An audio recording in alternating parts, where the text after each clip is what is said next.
কিন্তু বিশ্বাস করেন আজকের এই গল্পটা আমাকে এতটাই অবাক করেছে, আমি এতটাই অবাক হয়ে গেলাম যে এইটা কিভাবে সম্ভব, এটা কিভাবে হতে পারে, যেটা আপনি কখনো স্বপ্নেও বিশ্বাস করতে পারবেন না, এই জিনিসটাই আপনি চোখের সামনে দেখেছেন, যেটা আপনার স্বপ্নেও ভাবনায় ছিল না।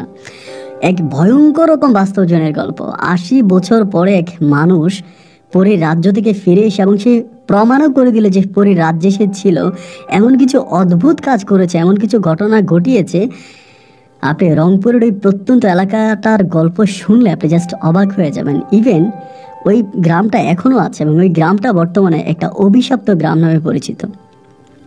বন্ধুরা, খুবই সুন্দর এক বাস্তব জীবনের গল্প। আমি আশা করবো শুরু থেকে শেষ পর্যন্ত শাহালির জীবনের এই গল্প জুড়ে আপনারা আমার সাথেই থাকবেন এবং গল্প শেষে শাহালিকে আপনার মতো করে একটা মন্তব্য কমেন্ট বক্সে লিখবেন। ধন্যবাদ সবাইকে। সুপ্রিয় বন্ধুগণ, আসসালামু আলাইকুম। আমার মোহাম্মদ শাহালি, আমার বাড়ি রংপুর।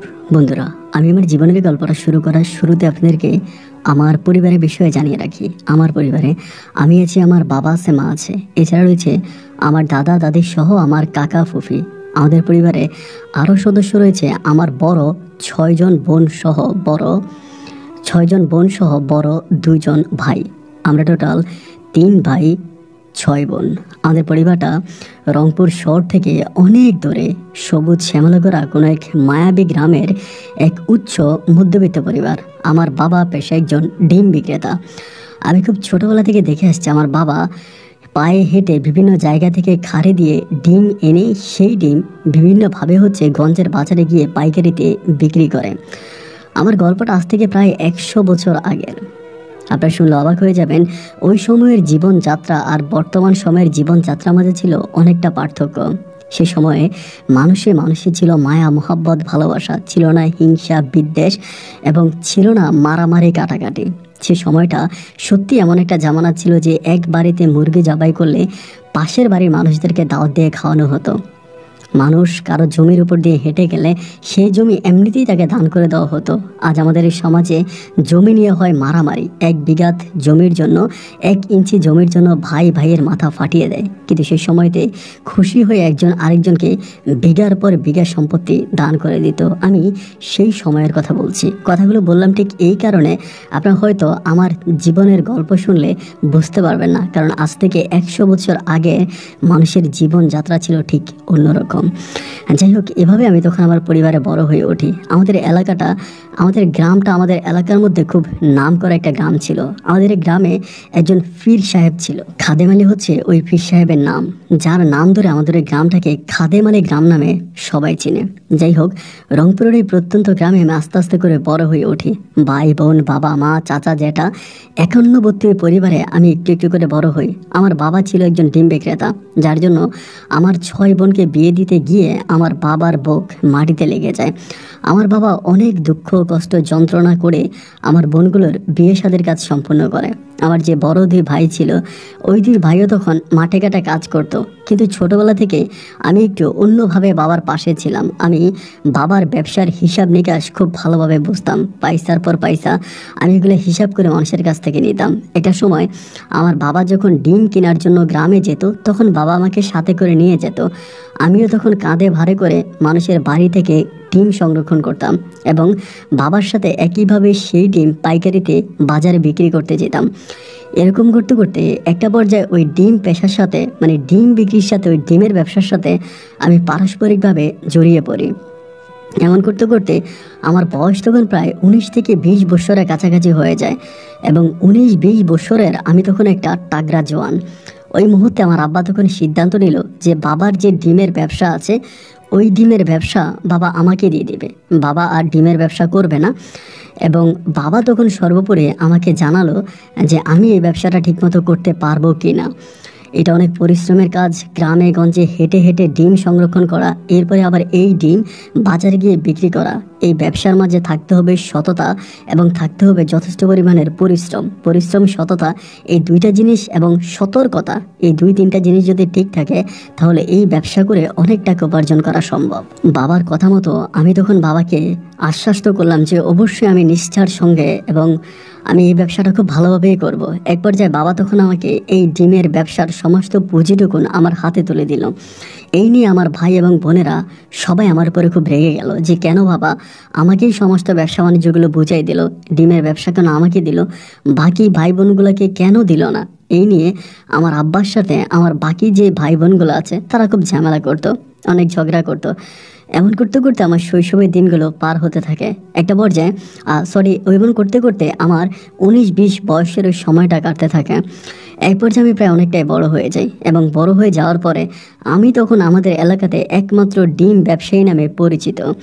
সবাই আমাকে খুব ভালো করে চিনে জানে এবং এরকমও হতো যে মহিলারা ডিম নিয়ে বসে থাকতো। আমি প্রতি সপ্তাহে এক এক দিন এক এক সাইডে যেতাম এবং ওখান থেকে প্রচুর পরিমাণে ডিম সংরক্ষণ করে আমি আমার গ্রামে ফিরে আসতাম। এভাবে সময়গুলো কাটতে কাটতে আমাদের এলাকাতে একটা মরা দিঘি বলে একটা দিঘি আছে।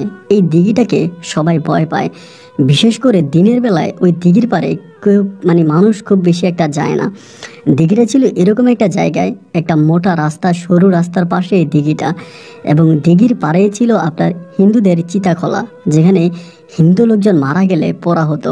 ওই চিতাকলার পাড়েই ছিল দিঘিটার পাড়েই ছিল চিতাকলা। তো ওই দিঘিটা এলাকার মানুষ মরা দিঘি নামে চিনে। আর মরা দিঘি নামে চেনার বড় কারণ হচ্ছে এই দিঘির মধ্যে নাকি মাঝে মাঝে মৃত মানুষ বেশি উঠতো এবং মৃত কঙ্কাল বেশি উঠতো, মৃত মানুষ বেশি উঠতো। এই জন্য এই দিঘিটাকে সবাই মরা দিঘি বলে। ভুলেও ওই দিঘির আশেপাশে মানুষ খুব বেশি একটা চলাফেরা করে না, দিঘিটা দেখলে মানুষ এড়িয়ে চলে। সে সময়তে মরা দিঘি এরকম একটা দিঘি ছিল, আমাদের এলাকার যত মানুষ কালো জাদু করতো, যত কালো জাদুকর মহিলা বা পুরুষরা ছিল, তারা সবাই ওই দিঘির পানি দিয়ে কালো জাদু করত। এবং এই দিঘির পানিটা খুব ভয়ঙ্কর আকার ধারণ করে।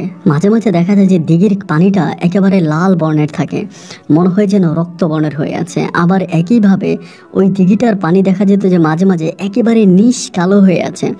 এমন ভয়ঙ্কর কালো পানি কেউ দেখতে পায়নি। দিঘি যেন ক্ষণে ক্ষণে তার রূপ পরিবর্তন করে। দিঘির এরকম পানির পরিবর্তনের কারণে এই দিঘির কাছে যেতে মানুষজন এত বেশি ভয় পাইত। আমি তখন একদিন করলাম কি, সন্ধ্যার কিছুক্ষণ আগে আপনার আসরের নামাজের পরে আমি আসরের নামাজ পড়ি একটা মাটির মসজিদে। নামাজ পড়ে আমি তখন ওইদিকে অনেকগুলো ডিম পেয়েছিলাম। 2 খাড়ি ডিম নিয়ে আমি তখন আস্তে আস্তে করে ওই দিকে যাচ্ছিলাম। পরে আমি চিন্তা করলাম আমি যদি মরা দিঘির পাড় দিয়ে যাই, মরা দিঘির পাড় দিয়ে গেলে আমাকে এই জায়গাটা পার হইতে সময় লাগবে খুব বড় জোর হলে 10 মিনিট। আর আমি যদি মরা দিঘির পাড় দিয়ে না যাই, আমি পাশের গ্রাম থেকে ঘুরে যাই, তাহলে ওখানে একটা খাল আছে এবং ওই খাল পার হয়ে যেতে আমার সময় লাগবে 1 ঘন্টার চেয়েও বেশি। আমি তখন চিন্তা করলাম খালের পাড় দিয়ে এত কষ্ট করে রিস্ক নিয়ে না নিয়ে যাই, এরকমও হতে পারে যেহেতু সন্ধ্যা ঘনিয়ে আসছে, খালের পাড়ে দিয়ে গেলে হয়তো আমি হোঁচট পড়ে যেতে পারে, আমার ডিমগুলো পানিতে ভেসে যেতে পারে। এই ভয় আমি তখন আর খালের পাড় দিয়ে গেলাম না। খালের পাড় দিয়ে না গিয়ে আমি তখন করলাম কি, এই পাড় দিয়ে আপনার মরা দিঘির পাড় দিয়ে আমি তখন রওনা দিচ্ছিলাম। 10 মিনিটের জায়গা, তখনও সন্ধ্যা হয়নি। তো চিন্তা করলাম যে চলে যেতে পারবো, ওরকম সময় হাতে আছে এটা মনে করে আমি তখন রওনা দিলাম। একটুখানি সামনে যাওয়ার পরে এক বৃদ্ধ লোকের সাথে আমার দেখা হলো, যার বয়স প্রায় 70 থেকে 80 বছরের কাছাকাছি। ওই সময়তে মানুষ 100 বছরেরও বেশি সময় ধরে বেঁচে থাকতো। এই লোকটা আমাকে দেখার পরেই আমাকে সালাম দিয়ে বলল, শাহ আলী কোথায় যাচ্ছ? তো আমাকে কিন্তু এই এলাকার আমাদের এলাকার সব মানুষজনের চিনতো, কারণ আমি ডিম কিনতাম, ডিম বেচতাম। এই জন্য এলাকার সব মানুষের সাথে আমার খুব ভালো একটা সম্পর্ক ছিল। এই লোকটা আমাকে দেখা মাত্রই বলতেছে যে, সালাম দিয়ে বললো, শাহ আলী কই যাও? কিন্তু এই লোকটাকে দেখে আমার মনের ভিতরে খুব ভয় ঢুকে গেল। এরকম ভয়ঙ্কর চেহারার লোক, একটু অদ্ভুত ধরনের লোক আমি কিন্তু এর আগে এলাকাতে কোথাও দেখি নাই। আমি তখন বললাম যে, মুরব্বী ডিম নিয়ে যাচ্ছি, এখন বাড়ি যাব, মেন রোডে উঠবো, এটা বললাম। পরে আমাকে বলে, মেন রোডে উঠলে তুমি মরা দিঘির পাড় দিয়ে যাবা কেন? মরা দিঘির পাড় দিয়ে না গিয়ে তুমি দিঘির পাড় দিয়ে যাও, আমাকে বললো। আমি বললাম, না না না, দিঘির পাড় দিয়ে যেতে আমার অনেক সময় লাগবে। উনি বলে, মরা দিঘির পাড় দিয়ে সুন্দর সময় যাওয়াটা ঠিক না। এরপর আমি এই লোকের কথাটাকে অমান্য করলাম। অমান্য করে ভাই আমি আস্তে আস্তে করে মরা দিঘির দিকে পার হচ্ছিলাম। মরা দিঘির কাছাকাছি যাওয়ার পরে আমার বুকের ভিতরটা তখন কেমন জানি চমচম করে উঠছিল, প্রচণ্ড রকমের ভয় কাজ করতেছে। ভয় ভীতির মধ্যে আমি আস্তে আস্তে করে আমার ডিমগুলোকে কাঁধে নিয়ে সামনের দিকে 1 পা 2 পা করে অতিবাহিত হচ্ছিলাম। অনেকটা দূর সামনে যাওয়ার পরে যখন আমি ঠিক মরা দিঘির কাছাকাছি চলে আসি, সেখানে একটা বিশাল আকৃতির পুরনো দিনের বট গাছ আছে এবং ভয়ঙ্কর আকার ওই বট গাছের কাছে যাওয়ার পরে আমার কাছে মনে হলো যে পিছন থেকে কেউ একজন আমাকে ধাক্কা দিয়েছে এবং এই ধাক্কাটা খাওয়ার পরে আমার কাঁধে যে ডিমের খাড়িটা ছিল, আমার ডিমের খাড়িটা ওখানে পড়ে যায় এবং পড়ে যাওয়ার সাথে সাথে ঝুমুর করে পড়ে আমার সবগুলো ডিম ভেঙে যায়। আমার অনেক টাকার ডিম কিনা ছিল। আমি তখন এই মাগরিবের আজানের আগ মুহূর্তে এই ডিমের খাড়ি ধরে কান্না করতে শুরু করি।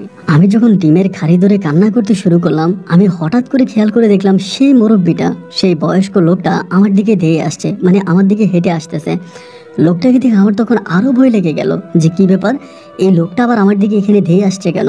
আমার ডিম তো এখানে পড়েই গেল, উনি আবার কেন আসে? উনি আমার কাছে এসে বলল, কী ব্যাপার শাহালি, তোমাকে বললাম না যে ডিম নিয়ে এই রাস্তা দিয়ে যেও না, এরপরেও তুমি কেন ডিম নিয়ে এই রাস্তা দিয়ে গেলে? তুমি তো কাজটা ভালো করোনি, মাগরিবের আজান দিবে, এখান থেকে চলে যাও। লোকটার ওই ভয়ঙ্কর কথা শুনে আমি যখন দৌড়িয়ে বাড়ির দিকে রওনা দিলাম, একটা পর্যায়ে আমি বাড়িতে এসে পৌঁছালাম। বাড়িতে আসার পরে আমি আমার আব্বারে বললাম যে আব্বা, এই ঘটনা, আমি এইভাবে হচ্ছে মরা দিঘির পাড় দিয়ে আসতেছিলাম, এমনভাবেই ডিমগুলো পড়ে গেল, আমাকে কেউ একজন ধাক্কা দিল। আমার আব্বাও তখন আমাকে বকা দিল, আমার বড় ভাইরাও সবাই আমাকে বকাঝোকা করলো যে কেন আমি মরা দিঘির পাড় দিয়ে সন্ধ্যার সময় আসতেছিলাম। মানুষ তো দিনে দুপুরে ওই মরা দিঘির পাড়ে যায় না, কিন্তু আমি কেন মাগরিবের আগ মুহূর্তে ডিম নিয়ে মরা দিঘির পাড় দিয়ে আসতেছিলাম।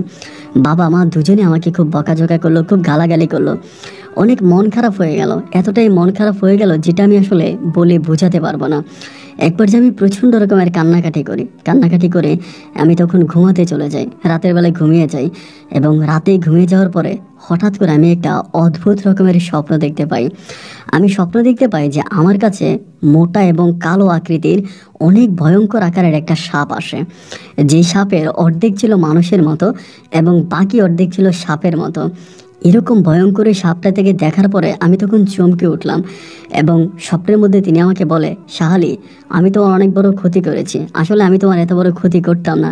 ডিমগুলো দেখার পরে আমি আমার লোভ সামলাতে পারিনি এবং আমি প্রচণ্ড রকমের লোভের বশবর্তী হয়ে তোমার ডিমগুলো আমি খাওয়ার জন্য ডিমগুলোকে ভেঙেছিলাম। তুমি কিছু মনে করো না, তোমার অনেক টাকার ক্ষতি হয়েছে, ক্ষতিপূরণ বাবদ আমি তোমাকে একটা পুরস্কার দিতে চাই। এই কথা তিনি আমাকে বলল এবং বলার পরে বলল, তুমি যে কোনো সময় মাগরিবের আগ মুহূর্তে ওই বট গাছের নিচে আমাকে একটা ঠিকানা বলে দেয় স্বপ্নের মধ্যে এবং দেখাও দেয় যে অমুক জায়গায় আমি তোমার জন্য একটা জিনিস রেখে গেছি, তুমি এই জিনিসটা নিয়ে যাবা, এটা তোমার ক্ষতিপূরণ, মানে ডিম ভাঙার ক্ষতিপূরণ। এই কথাটা যখন আমাকে বলল এবং এরপরে এক পর্যায়ে আমার ঘুমটা ভেঙে গেল এবং ঘুম ভাঙে যাওয়ার পরে আমি তখন এই স্বপ্নের কথা রাতের বেলা আর কাউরে বললাম না। সকালবেলা যখন আমরা তো সবাই একসাথেই নাস্তা করতাম, ঘরে খাবার খেতাম, ঘরে খাবার খাওয়ার পরে আমি যখন প্রথমে ঘটনাটা আমার দাদিকে বললাম যে দাদি, গতকালকে রাতে আমি এমন একটা ঘটনা, মানে এমন একটা জিনিস আমি স্বপ্নে দেখেছি। আমার দাদি মুহূর্তের মধ্যে আমাকে গালমন্দ করতে শুরু করে, বকাবাধ্য করতে শুরু করে যে আমি কেন এরকম একটা কাজ করতে গেলাম বা কেন আমি এইটা করলাম বা কেন আমি সন্ধ্যার সময় মরা দিঘির পাড়ে ডিম নিয়ে আসতেছিলাম এবং আজকে কেন আমি এরকম ভয়ঙ্কর আকারের স্বপ্ন দেখলাম। একটা সময় আমার পরিবারের বাকি সব মানুষগুলো মিলে একটা মিটিংয়ের মতো করে তৈরি করে। সেই মিটিংয়ে সবাই আমাকে সতর্ক করে এবং খুব ভালোভাবে আমাকে ধমক টমক দিয়ে বলে দেয়, খবরদার আমি যাতে ভুলেও এই মরা দিঘির পাড়ে আর না যাই। মূলত মরা দিঘিতে থাকা ভয়ঙ্কর এই পেতনি জিনগুলা আমাকে মেরে ফেলার জন্য একটা স্বপ্ন দেখাচ্ছে, লোভের বশবর্তী হয়ে আমি যদি কখনো ওই মরা দিঘির পাড়ে যাই তাহলে আমি মারা পড়ব। এইরকম একটা বিষয় আমার পরিবারের মানুষগুলো তখন আমাকে বলল। এরপরে আমি আর ওই মরা দিঘির পাড়ে গেলাম না, ভিন্ন দিকে আমি তখন ডিম সংরক্ষণের জন্য গেলাম। দেখা গেল এর পরের রাতে আমি একইভাবে আবারও স্বপ্নে দেখলাম। স্বপ্নে ওই অর্ধ সাপ আর অর্ধবয়স্ক মহিলাটা আমার কাছে এসে আবারও বলল, কি ব্যাপারে শাহালি, তুমি তো আমার কথা বিশ্বাস করো না, দেখো আমি তোমাকে দেখাচ্ছি। এই মহিলা তখন আমাকে ঘুমের মধ্যে সরাসরি দেখায় বট গাছের এক কোণার মধ্যে উনি আমার জন্য একটা স্বর্ণের কি জানি রেখে গিয়েছে। এই জিনিসটা উনি আমাকে দেখায় এবং দেখানোর পরে আমি তখন পর্যন্ত এটা বিশ্বাস করলাম না বলতে আমি ওখানে যেতে পারলাম না। পরের দিন আমি আমার পরিবারকে পুনরায় আবারও জানাইলাম যে দেখো, আমার কাছে মনে হয় যে জিনিসটা সত্য, যদি জিনিসটা সত্যই না হবে তাহলে এরকম ভয়ঙ্কর জিনিস আমি স্বপ্ন দেখলাম বা কেন। আমার পরিবারের মানুষগুলো তখন আর মানে চুপ থাকলো না, তারা তখন খুবভাবে আমার উপরে রেগে গেল এবং রেগে গিয়ে তারা সিদ্ধান্ত নিল যে সম্ভবত আমার উপরে খারাপ কোনো জিনের আসর পড়েছে এবং ওই খারাপ জিনটা আমাকে মেরে ফেলার জন্য আমাকে ওই মরা দিঘির পাড়ে নিয়ে যাচ্ছে। কারণ মরা দিঘি তো এরকম একটা দিঘি যে দিঘিতে অসংখ্য মানুষ মারা গেছে এবং অসংখ্য মানুষের কঙ্কাল বেশি উঠেছে, অসংখ্য ডেড বডি এসেছে। তো এই মরা দেহগুলা কার বা কঙ্কালগুলা কার এগুলো তো কেউ বলতে পারে না। এবং একটা সময় এই ভয়ঙ্কর ঘটনাগুলোর কারণে মরা দিঘির পাড়ে যে শ্মশানটা ছিল ওই শ্মশান ঘাটটা পর্যন্ত বন্ধ করে দেওয়া হয়। দিনে রাতে মিলিয়ে তখন আমি খুব ভয়ঙ্কর একটা পরিস্থিতির মধ্যে পড়ে যাই এবং আল্লাহ তাআলার কাছে প্রার্থনা করতে থাকি যে এইটা থেকে আমি কিভাবে বের হতে পারবো। সময়ের পরিবর্তনে এবং সময়গুলো এভাবে কাটতে কাটতে আমার পরিবারের অন্য মানুষগুলো তখন একজন কবিরাজের দ্বারস্থ হয় এবং কবিরাজের দ্বারস্থ হওয়ার পরে তারা তখন আমার হাতের মধ্যে একটা তাবিজ বেঁধে দেয়। কিন্তু এই তাবিজটা বাঁধার পরে আমি মরা দিঘির ওই স্বপ্নটা দেখি না এবং ওই মহিলা যে আমাকে স্বপ্নটা দেখিয়েছিল অর্ধ সাপ এবং অর্ধ মানে মানুষের, ওই মহিলার স্বপ্নটাও আমি আর দেখতে পাচ্ছি না। দিন যত সামনের দিকে যাচ্ছে ওই মহিলা যে আমাকে স্বপ্নটা দেখিয়েছিল ওই স্বপ্নটা আমার চোখের সামনে ভাসতেছে। আমি মনে হয় প্রতিটা ক্ষণে ক্ষণে আমার চোখের সামনে দেখছি যে এই মহিলাটা আমাকে এরকম স্বপ্ন দেখিয়েছিল এবং বট গাছের ওই জায়গার মধ্যে স্বর্ণটা আছে এবং আমি সেটা হয়তো আনতে পারবো বা আমি সেটাকে নিতে পারবো। এইরকম একটা জিনিস নিজের মনে বারবার উকি মেরে যাচ্ছে, কিন্তু তারপরেও ভয়ে আমি যাচ্ছি না। এরকম করতে করতে আরও মাস তিনেকের মতো কেটে যায় এবং 3 মাস পরে এক বাড়িতে ডিম কিনতে গিয়েছিলাম। ডিম কিনতে যাওয়ার পরে এক মহিলার সাথে খোশ গল্পে আমি তখন মেতে উঠি এবং খোশ গল্পে মেতে উঠতে একটা সময় মহিলার মুখে আমি শুনতে পাই ওই মহিলার বাড়ি ছিল আমাদের গ্রাম থেকে অনেক দূরে, প্রায় আপনার কুড়িগ্রামের ওইদিকে। তা কুড়িগ্রামের থেকে বিয়ে করে মহিলাই আমাদের এই গ্রামে আসে। তা ওই মহিলা আমাকে বলে যে মহিলার বাড়ির এক মহিলাকে নাকি এরকম পানির নিচ থেকে তাকে 7 রাজার ধন দেওয়া হয়েছিল, তাও স্বপ্নে। আর যেই স্বপ্নে 7 রাজার ধনটা দিয়েছিল ওইটাও নাকি দেখতে অর্ধ সাপ এবং অর্ধ মানুষের মতো ছিল। মানে তার বাড়ির এক মহিলা এরকম 7 রাজার ধন পাইছে, তাও তাকে স্বপ্নে বলেছে। স্বপ্নে যে জিনিসটা বলে গেছে এই কথাটা সেটাও নাকি অর্ধ সাপ এবং অর্ধ মানুষ ছিল। এই মহিলার মুখ থেকে এই কথাটা শোনার পরে আমার ভিতরে তখন লোভের পরিমাণটা আরও বেড়ে গেল যে না, তাহলে মনে হয় আমি যেটা স্বপ্নে দেখেছি এটা মিথ্যে না, মনে হয় আমি এরকম বড় আকারের কোনো কিছু পেতে যাচ্ছি। তখন আমি চিন্তা করলাম কি করা যায়, কিভাবে এই জিনিসটা হাসিল করা যায় এবং কিভাবে আমি এটা পেতে পারি। নিজের ভিতর তখন ভয় ভীতিগুলো আস্তে আস্তে করে কমতে থাকে এবং লোভের পরিমাণটা বাড়তে থাকে। আমি একটা পর্যায়ে প্রচণ্ড রকমের লোভের বশবর্তী হয়ে পড়লাম এবং লোভের বশবর্তী হয়ে যাওয়ার পরে একদিন দুপুরবেলা ঘড়ির সময় প্রায় আনুমানিক 11টা থেকে 11:30 মতো বাজে এবং তখন আমি দেখলাম যে অনেকগুলো লোক এই মরা দিঘির পাড়ে, মানে মরা দিঘির যে পাড় আছে দিঘির পাড়টা অনেকটা ধরেন আপনার ঘন জঙ্গলে ঘেরা, মানে অনেক জঙ্গল হয়ে গেছে। তো কিছু লোক মিলে এই দিঘির পাড়টাকে পরিষ্কার করতেছে দিনের বেলায়। দূর থেকে এই জিনিসটা তখন আমার চোখে পড়লো যে কিছু লোক মরা দিঘির পাড়ে কাজ করতেছে এবং তারা বিভিন্ন ধরনের আগাছা পরিষ্কার করতেছে। এই জিনিসটা দেখার পরে আমি তখন মরা দিঘিতে পাওয়ার একটা সাহস করলাম, মরা দিঘির পাড়ে যাওয়ার একটা সাহস করলাম। আস্তে আস্তে করে আমি তখন দিঘির পাড়ের দিকে যাচ্ছিলাম, কারণ আমি তো জানি যে ওই দিঘির পাড়ের মধ্যে বট গাছের মধ্যে আমার জন্য কিছু একটা জিনিস রাখা আছে। আস্তে আস্তে করে আমি তখন দিঘির পাড়ের দিকে যাচ্ছি এবং দিঘির পাড়ের কাছাকাছি যাওয়ার পরে ওই বটগাছটা তখন আমার সামনে পড়লো। লোকগুলো তখন ওখানে কাজ করতেছে। আমি ওখানে দাঁড়িয়ে বললাম, কে ভাই ওখানে কাজ করছেন? ওনারা তখন বললো যে আমরা। তারা এই গ্রামেরই মানুষ, তারা কাজ করছে এবং গ্রামে তো সবাই আমাকে চিনে। তারাও বললো, শাহালি ভাই মরা দিঘির পাড়ে কি মরার জন্য আসছেন? আমি বললাম, না ভাই মরার জন্য আসি নাই, এমনি একটু হাঁটার জন্য আসছি। এরকমভাবে কথাবার্তা বলার পরে আস্তে আস্তে করে ওই মহিলা যে আমাকে স্বপ্নে দেখিয়েছিল এবং স্বপ্নে দেখার পরে ঠিক যে জায়গাটার মধ্যে আমাকে স্বপ্নে দেখিয়েছিল আমি সেই জায়গাটা গিয়ে দেখতে পাই ভাই ওখানে একটা কয়েন রাখা এবং ওই কয়েনটা মনে হলো যে একটা কালো কাপড় দিয়ে পেঁচানো। আমি কালো কাপড় দিয়ে পেঁচানো জিনিসটা হাতে নিলাম এবং হাতে নেওয়ার পরে কালো কাপড় থেকে আমি সরিয়ে দেখলাম যে ওখানে অনেক বড় একটা স্বর্ণের কয়েন। স্বর্ণের কয়েনটা হাতে নেওয়ার পরে আমার হাত পা তখন ধরপড় করে কাঁপতেছিল। আমি প্রচণ্ড রকমের ভয়ের মধ্যে পড়ে গেলাম এবং চিন্তা করলাম এরকম একটা জিনিস আমি এখানে পেলাম, মানে এবার আমি খুশিতে মনে ওই কয়েনটাকে হাতে করে নিয়ে আমি বাড়িতে চলে গেলাম। বাড়িতে যেতে যেতে প্রায় বিকেল হয়ে গেছে, বিকেলের প্রায় আসরের আজানের কাছাকাছি। আমি তখন ওই কয়েনটাকে পাঞ্জাবির পকেটে নিয়ে আমি তখন নামাজ পড়ার জন্য মসজিদে ঢুকলাম। নামাজের কাজ সম্পূর্ণ করে আমি তখন বাড়িতে আসলাম।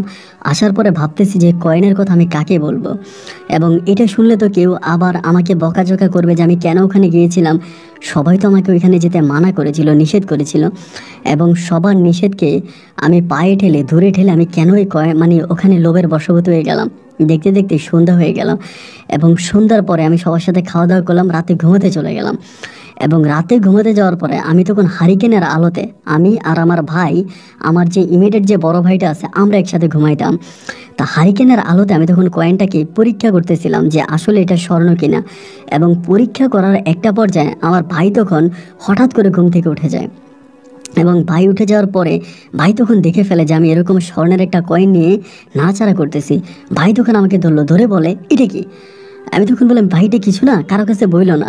আমাকে বলে দেখি তো এটা কি। ও তখন আমার হাত থেকে এটা নেওয়ার জন্য চেষ্টা করে, আমি তখন দিচ্ছিলাম না। দুই ভাইয়ের মধ্যে তখন একরকম গন্ডগোল লেগে গেল।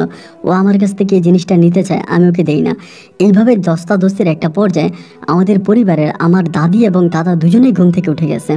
তারা মনে করছে আমি আমার ভাইয়ের সাথে মনে হয় মারামারি লেগেছি, এবং মারামারির কথা চিন্তা করে তারা তখন তাদের ঘর থেকে বেরিয়ে আসে এবং এসে আমাকে বলে এই শাহালি দরজা খোল, শাহালি দরজা খোল। বারবার যখন এই কথা বলে, এক পর্যায়ে আমি তখন দরজা খুললাম। দরজা খোলার পরে তখনও কিন্তু ওই কয়েনটা আমার হাতে।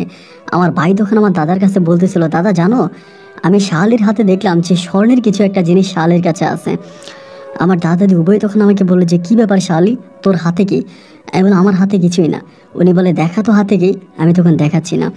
এক পর্যায়ে দাদার ধমক খাওয়ার পরে আমি তখন জিনিসটা দেখাই, এবং দাদা জিনিসটা হাতে নেয়। হাতে নিয়ে দাদার শরীরটা কাঁপ দিয়ে ওঠে। ওই কয়েনের ভিতরে একটা সাপের মতো করে একটা জিনিস লোগো ছিল, ওই যেটা আমি স্বপ্নে দেখেছিলাম সেম এরকমই, অর্ধেক সাপ এবং অর্ধেক মানুষ, এরকম একটা জিনিস কয়েনের মধ্যে দেওয়া।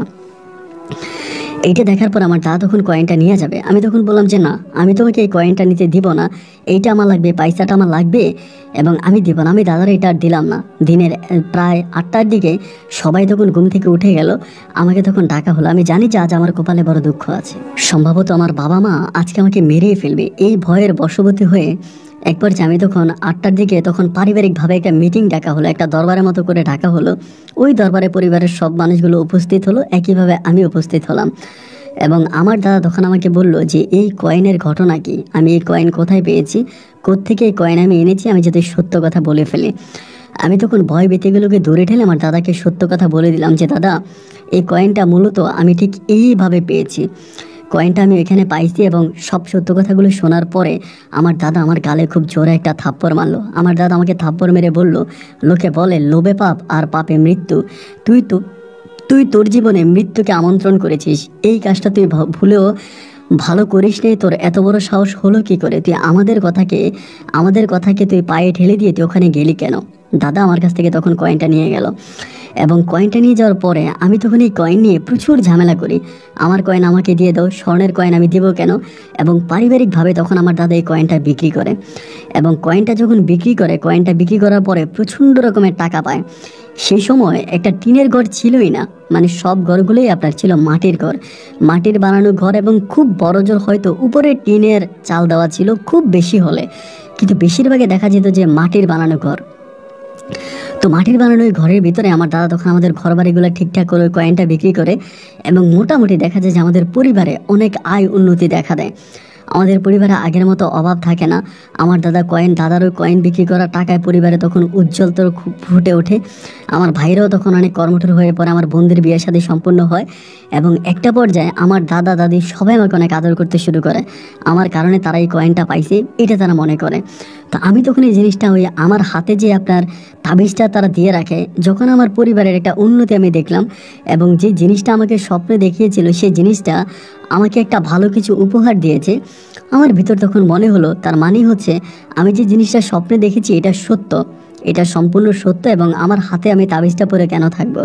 একটা পর্যায়ে আমি তখন আমার এই হাতের তাবিজটা খুলে ফেলি, ইচ্ছে করে হাতের তাবিজটা খুলে ফেলি, এবং হাতের তাবিজটা খোলার পরে আমি যেদিন হাতের তাবিজটা খুলি সেই দিন এই অর্ধ সাপ এবং অর্ধ মানুষ আকৃতির ওই জিনিসটাকে আমি আবারও স্বপ্নে দেখি। এবং স্বপ্নে দেখার পরে সে আমাকে বলে তুমি যদি আমাকে প্রতিদিন ডিম দাও এবং আমি তোমার জন্য অনেক কিছু করব। মানে এরকমভাবে সে আমাকে আবারও বলে। তো একদিন আমি হলো কি, একইভাবে যখন আমাকে জিনিসটা আবারও স্বপ্নে দেখায়, আমি মনে করলাম যে আমি যদি আবারও ওখানে ডিম নিয়ে যাই, আমি যদি ওখানে আবারও ডিম রেখে আসি, তাহলে হয়তো আমাকে আরও স্বর্ণের কয়েন দেবে। এই পরিমাণে লোভের বশবর্তী হয়ে আমি একদিন আবারও পুনরায় ওখানে ডিম নিয়ে রওনা দিয়েছিলাম। তো আল্লাহর কি হুকুম, এই জিনিসটা সম্ভবত আমার দাদা কোনো না কোনোভাবে টের পেয়ে যায়, মানে বুঝে যায়, এবং দাদা তখন আমাকে বাধা দেয় যে এই কাজটা তুই করবি না। দাদা তখন পুনরায় আমাকে আবারও ওই বাড়ি থেকে তাবিজ এনে আমাকে তাবিজ পরায় দেয়। এবার তাবিজ পরানো অবস্থায় আমি সেখানে মাঝে মাঝে ডিম রেখে আসতাম, ওই জায়গায় মাঝে মাঝে ডিমের খাঁচি রেখে আসতাম, এবং আমি ভাবতাম যে হয়তো আমার লাইফে ভালো কিছু হবে। এরকম করে ডিমের খাঁচি রেখে আসতাম। এখন আমি যে ওই জায়গার মধ্যে ডিমের খাঁচি রেখে আসি, এটা কিন্তু আর কেউ জানে না। মানে এলাকার লোকজন বলতে এটা তো আর এলাকার লোকেরা জানে না। আমি কোনোদিন দুপুরবেলা, কোনোদিন বিকেলবেলা এরকম সময় করে আমি ডিমের খাঁচি ওখানে রেখে আসতাম। তো দেখা যায় কি ভাই, এখন তো প্রচুর পরিমাণের মানুষ, মানে অনেক মানুষের বসতি বেশি, ঘনবসতি। বাট ওই সময়টাতে মানুষের এতটা ঘনবসতি ছিল না, এত মানুষের বসবাস ছিল না, বাড়ির পর বাড়ি ছিল না। দেখা যায় অনেক দূর পরে একটা বাড়ি, এত মানুষের বসতি ছিল না, খুব ফাঁকা বাড়িঘর ছিল।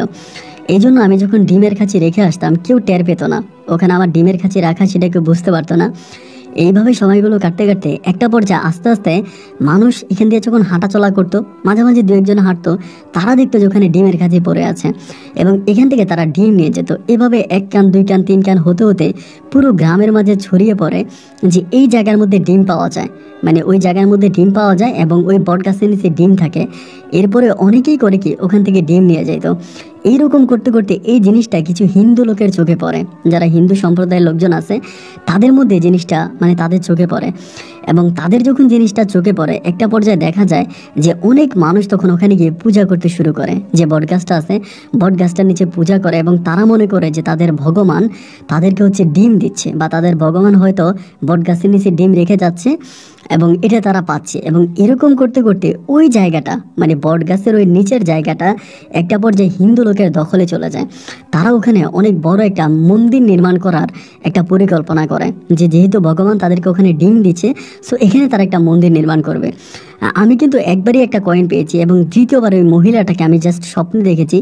এরপরে কিন্তু আমি এই মহিলাকে আর স্বপ্নে দেখিনি, কিন্তু আমার কাছে ভালো লাগতো ওখানে ডিম দিয়ে আসতে। আমি ওখানে আমার খুশির জন্য ডিম দিয়ে আসতাম, বাট আমি এটা কারো কাছে জানাতাম না, না আমার পরিবারের মানুষদেরকে, না বাইরের মানুষদেরকে। আমি কারো কাছে বলতাম না যে আমি ওখানে ডিম রেখে আসতেছি, এইটা আমি কারো কাছে বলতাম না, জিনিসটা আমি সম্পূর্ণ আমার মাঝে লুকিয়ে রাখতাম।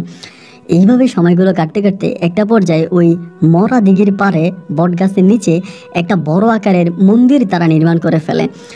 মন্দির তারা নির্মাণ করতো, মাঝে মাঝে আমি ওখানে যেতাম আসতাম, এবং সেরকম হতে হতে একটা পর্যায়ে আমি আমার হাতের ওই তাবিজটা খুলেই ফেলি। মন্দিরটা নির্মাণ হওয়ার অনেক দিন পরে একদিন আমি মন্দিরের সামনে দিয়ে যাচ্ছিলাম, এবং যাওয়ার পরে আমি ওই মন্দিরের ভিতরে ঢুকলাম। ঢুকে আমি এটা ওইটা একটু খাওয়া দাওয়া করলাম। মন্দিরের মধ্যে অনেক ধরনের ফল থাকতো, তো সেখান থেকে একটু খেয়ে আমি যেদিন চলে আসি, ওই দিন রাতের বেলায় আমি ওই জিনিসটাকে আবারও স্বপ্নে দেখি, এবং সেদিন আমি তারা সাপের আকৃতি দেখি। আমি দেখি যে তিনি একজন হিন্দু ধর্মাবলম্বী মহিলা, মানে হিন্দু মহিলা, বাট অনেক বয়স্ক। তিনি আমার কাছে এসে কৃতজ্ঞতা জানালেন আমাকে বললেন যে শাহালি, আমি তোমার কাছে চিরকৃতজ্ঞ, তোমার জন্য আজকে আমার নামের উপরে মানুষ একটা মন্দির নির্মাণ করেছে, তোমাকে অনেক ধন্যবাদ। শাহালি, তুমি আমার কাছে কি চাও? তোমার যদি কোনো চাওয়া থাকে আমি তোমার সব চাওয়া পূরণ করব। এরপরে ধরুন আমাদের পারিবারিক অবস্থা, ওই কয়েনটা বিক্রি করতে আমাদের, এবং কয়েনটা কিন্তু ছোট কোনো কয়েন ছিল না, অনেক বড় আকৃতির কয়েন ছিল, ওইটা বিক্রি করে আমাদের অনেক আয় উন্নতি হয়ে যায়। এরপরে আমি আর তেমন ওই মহিলার কাছে স্বপ্নের মধ্যে আর কিছু চাই না, মানে আমার ভিতর তখন লোভটা অনেকাংশেই কমে গেছে। এরপরে এই মহিলাকে আমি প্রতিনিয়ত স্বপ্নে দেখতাম, উনি স্বপ্নে আসতো, আমার সাথে কথাবার্তা বলতো, তার সাথে আমার একটা গভীর সম্পর্ক হয়ে যায়। এরকম করতে করতে তিনি আমাকে মাঝে মাঝে এরকমও বলতো যে আমি তোমাকে এটা দেখাবো ওইটা দেখাবো। একদিন তিনি আমাকে স্বপ্নের ভিতরে তার রাজ্যটা আমাকে দেখায়, মানে তারা যেখানে থাকে, তারা যেখানে খায়, তারা যেখানে ঘুমায়, তাদের এই ঘর বাড়ি এগুলো আমাকে স্বপ্নের মধ্যে দেখায়, এবং দেখিয়ে আমাকে বলে যে শাহালি, তুমি যদি এখানে আসতে চাও আমি তোমাকে আমার বাড়িঘরগুলো দেখাবো, আমার এখানে তোমাকে রাখবো। তো আমার ঘুমের মধ্যে তার সাথে, মানে স্বপ্নের মধ্যে তার সাথে খুব ক্লিয়ার কথা হতো। আমার কাছে মনে হয় যে এইটা নামমাত্র আমার জন্য স্বপ্ন ছিল, কারণ আমি তখন ওনার সাথে খুব সুন্দর করে কথা বলতাম, ওনাকে আমি জিজ্ঞেস করতাম যে এটা কেমন হচ্ছে, ওইটা কেমন হচ্ছে, এবং যেরকম করে তাকে আমি বলতাম তিনি আমাকে সেরকম করে উত্তর দিত। মানে তার ভিতরে কোনো রকমের কোনো কিছু ছিল না। আর তখন যে আমি ঘুমে থাকতাম আমার সেটাও মনে হয় না, মনে হয় যেন আমি সজাগে থেকে তার সাথে কথা বলে যাচ্ছিলাম, মানে আমি ঘুমের মধ্যে না, আমার ঘুম মনে হয় না। তো এরকম করতে করতে উনি যে আমাকে ওনার রাজ্যটা দেখালো, আমার ভিতর অনেকটা লোভ ঢুকে গেছে।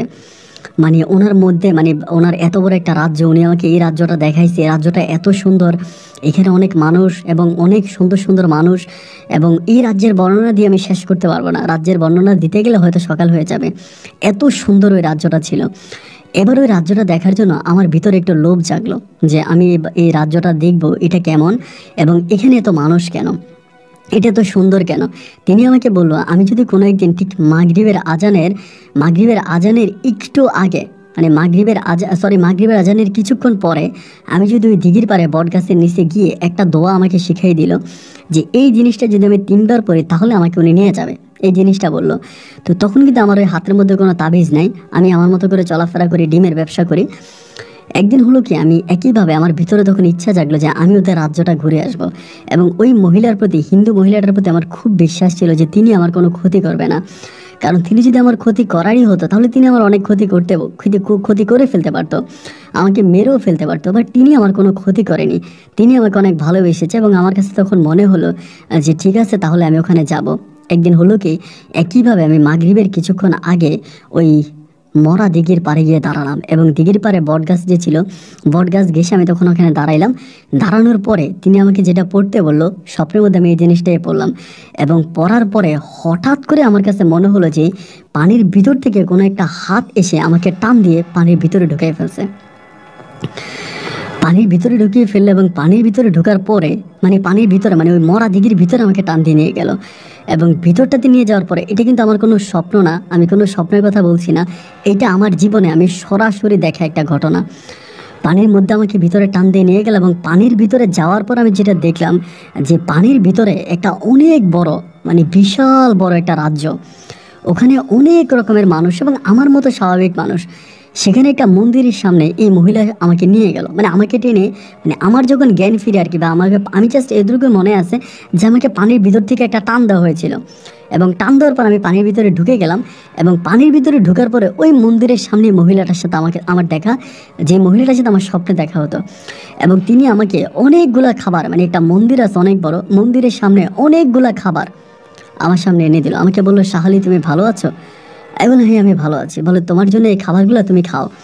আমি খেতে যাচ্ছি না, আমার ভিতর তখন ভয় কাজ করে, আমি এটা কোথায় চলে আসলাম, এত চকচকা, এত পরিষ্কার, এবং পুরোটা শহর মনে হলো স্বর্ণ দিয়ে মরানো, স্বর্ণের একটা শহর, এমন চকচকে পরিষ্কার শহর আমি আমার জীবনে কখনোই দেখি নাই। তিনি আমাকে খাবার দিল যে শাহালি তুমি খাবার খাও। আমি খাচ্ছি না। পরে আমাকে বলে, তোমার কি মন খারাপ? তুমি আমার উপর রাগ করেছো? তুমি তো নিজের ইচ্ছে আমার এখানে এসেছো, তাহলে তুমি আমার উপর রাগ করছো কেন? আমি বললাম, না আমি আপনার উপর রাগ করিনি, কিন্তু আমার কাছে কেমন জানি একটু অন্যরকম লাগতেছে যে এই জায়গার ভিতরে আমি জীবনে কখনো আসি নাই, এবং আমি কিভাবে কোথায় চলে আসলাম।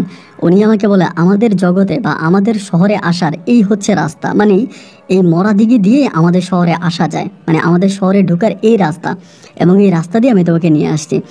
পরে তিনি আমার সাথে অনেকক্ষণ ধরে কথাবার্তা বললো। কথাবার্তা বলার পর তার সাথে মোটামুটি অনেকক্ষণ ধরে ছিলাম, এবং ছিলাম পরে এরপরে দেখা গেল তিনার সাথে আমি অনেকক্ষণ ধরে ঘুরলাম, আমাকে অনেক কিছু দেখালো, শোনালো, বা অনেক কিছুর পরে তিনি আমাকে আবারও বললো যে, আমি বললাম আমি থাকবো না, আমি চলে যাবো, আমার এখানে ভালো লাগছে না। উনি আমাকে বললো, দেখো তুমি কিন্তু কখনোই কাউকে এখানে যা আসছো এটা কিন্তু তুমি বলবা না, কারো কাছেই তুমি জানাবা না যে তুমি এখানে আসছো।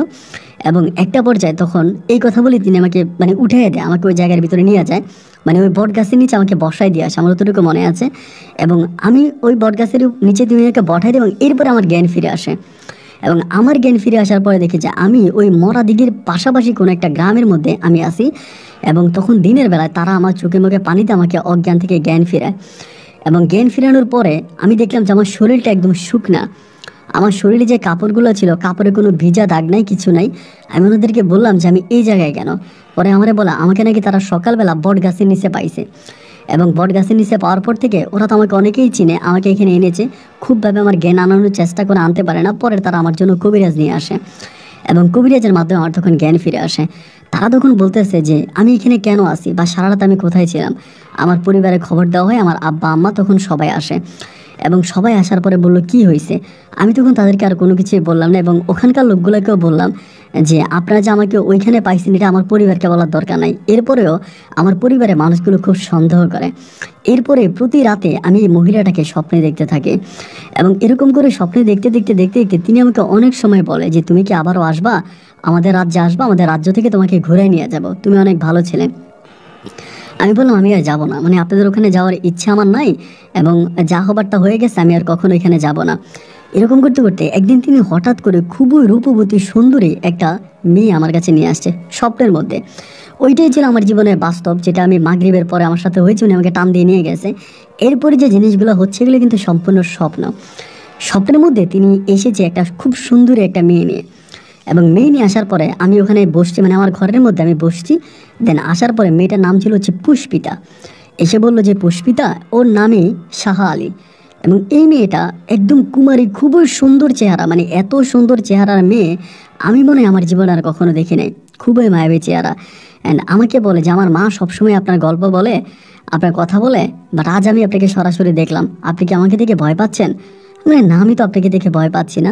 পরে আমাকে বলে আপনি খুব ভালো মানুষ, আমার আম্মা সবসময় আপনার প্রশংসা করে, এবং আপনার জন্য আজকে সবাই ওই যে বট গাছের নিচে যেতে ভয় পাইতো, এবং ওই বট গাছ বা ওই মরা দিকে মানুষের একটা আতঙ্কের জায়গা ছিল, এখন প্রায় সব মানুষই ওই বট গাছের নিচে আসে এবং আমার আম্মার নামের উপরে সবাই পূজা করে, সাপের পূজা করে। তো এইটার জন্য আমরা আপনার কাছে অনেক ঋণী। তো এরকম করে মেয়েটা তখন আমার সাথে রাতের বেলায় কথাবার্তা বলার পরে স্বপ্নের মধ্যে এরপরের দিন এরপরে রাতে মেয়েটা আমি আবারও স্বপ্নে দেখি। তো তার সাথে আমি প্রতি রাতে স্বপ্নে কথা বলতাম, এবং একদিন স্বপ্নের ভিতরে আমি তারে বললাম, মেয়েটা আসতো, তখন আর তার মা আসতো না, এই পুষ্পিতা মেয়েটা আসতো, আমার সাথে স্বপ্নে এসে কথা বলে যেত। এইভাবে যেতে যেতে একটা পর্যায়ে আমি তারে বললাম যে দেখেন আপনাকে না আমার খুব দেখতে ইচ্ছে করতেছে, আমি আপনাকে সবসময় স্বপ্নে দেখি, আমার ভালো লাগে না, আমি আপনাকে একটু বাস্তবে বা সরাসরি দেখতে চাই, আপনাকে কি সরাসরি দেখার কোনো সুযোগ বা সৌভাগ্য আমার হবে? এমন করে বলার পরে আমাকে বলে, হ্যাঁ আপনি চাইলে আমাকে অবশ্যই সরাসরি দেখতে পারেন, এবং আপনি আমাকে সরাসরি কিভাবে দেখতে চান আপনি বলেন, আমি আপনার সামনে আসব। তো আমি বললাম যে ঠিক আছে, তাহলে আমি আপনাকে রাতের বেলায় দেখতে চাই। তো আমাকে বলে ঠিক আছে, তাহলে আপনি তো আজকে ঘুমিয়ে গেছেন, আগামীকাল রাতে আর আপনি ঘুমাবেন না, না ঘুমাইলে আমি আপনাকে ডাকবো, ডাকলে আপনি ঘরের বাইরে আসবেন, তখন আপনি আমাকে দেখতে পাবেন। তো এটা বলার পর আমার ঘুমটা ভেঙে যায়, ওই দিন রাতে ঘুমটা ভেঙে যায়। ভেঙে যাওয়ার পরে আর যখনই ধরেন এই পুষ্পিতা মেয়েটা আমার রুমে আসতো বা তারা আমি স্বপ্নে দেখতাম, আমার রুমের ভিতরে প্রচণ্ড রকমের গন্ধ পাওয়া যেত, মানে সুগন্ধ পাওয়া যেত। এই গন্ধটা আমার দাদা দাদিও পাইতো, আমার বাবা মাও পাইতো, সবাই পাইতো। অ্যান্ড সবাই বলতো যে এরকম সুগন্ধ কোত্থেকে আসে, এরকম একটা সুগন্ধ কোত্থেকে আসে, সবাই এরকমভাবে কথাবার্তা বলতো। অ্যান্ড এরকম করতে করতে এরপরে রাতে তো এই পুষ্পিতা মেয়েটার সাথে আমার দেখা হবে। আমি সন্ধ্যা রাত থেকে অনেক বেশি আনন্দিত যে মেয়েটাকে আমি দেখবো এবং ওর সাথে আমি কথা বলবো। অ্যান্ড একটা পর্যায়ে দেখা গেল যে আমি আর রাতের বেলায় ঘুমাইলাম না, না ঘুমিয়ে বসে আছি। আনুমানিক আমার কাছে মনে হলো যে, মানে ঘড়ি তো আর ওই সময় ছিল না, ধরেন আমরা তারা দেখেই টাইম নির্ধারণ করতাম। তো আমি এখনকার হিসাব করে বলি সম্ভবত রাত আনুমানিক 1টা থেকে 2টার মতো বাজে, এরকম মনে হচ্ছে। অ্যান্ড ওই সময় হঠাৎ করে নারী কণ্ঠে আমাকে একটা ডাক দিল যে শাহালি বেরিয়ে আসো, এরকমভাবে একটা ডাক দিল। এবং ডাক দেওয়ার পরে আমি তখন ঘর থেকে এক ডাকে বেরিয়ে গেছি। আমার ভিতরে কোনো ভয় নাই, কারণ আমি তো তাদের রাজ্যে গেছি, তার মার সাথে দেখা হয়েছে, তাদের রাজ্যে আমি ঘুরে আসছি, তো আমার তো অনেক সাহস বেড়ে গেছে। এরপরে আমি আর কোনো ভয় পাইলাম না, এবং ভয় না পাওয়ার পরে আমাকে যখন ডাক দিলাম আমি তখন ঘর থেকে বেরোলাম। বেরোয়ার পরে আমাদের বাড়ির আঙিনাতে একটা আপনার কলা গাছের মানে মুরুল আছে, মানে কলা গাছের বাগান আছে, কথায় বলা ছিল কলা গাছের বাগান। আমি দেখলাম যে ওই কলা গাছের বাগানের ভিতরে একটা খুবই সুন্দর রূপবতী মেয়ে, যার চেহারা এত সুন্দর আমি বলে বর্ণনা দিতে পারবো না। এই মেয়েটা ওখানে বসে আছে। আমি দৌড়িয়ে তার কাছে গেলাম, তার পাশে বসলাম, এবং তাকে এই প্রথম আমার সরাসরি দেখা।